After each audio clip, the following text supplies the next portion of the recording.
ও আর পড়ার যোগ্য নাই বলে ফেলে দিয়েছে। মানুষের ঈমান, মানুষের বিশ্বাস কত নিচে নামলে ওই সিরাজতার মধ্যে চলে গেছে যে এটা রাখলে নাকি তাকে বিপদ থেকে বাঁচাবে।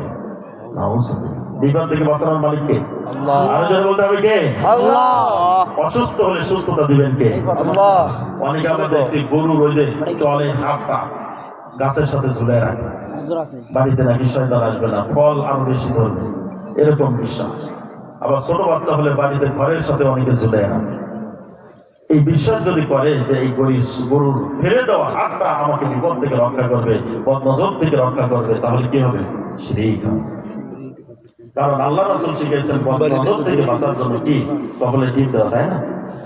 টিপ দেওয়া দেয় এদিকে মামুনেরা যারা আছেন খবরদার এই কাজ করবে। আমি একজনের নিষেধ করছি যেটা দিলে শিরক হবে, তখন কপালে আর দেয় নাই, যাই দিচ্ছে পাইপ পালা দিচ্ছে।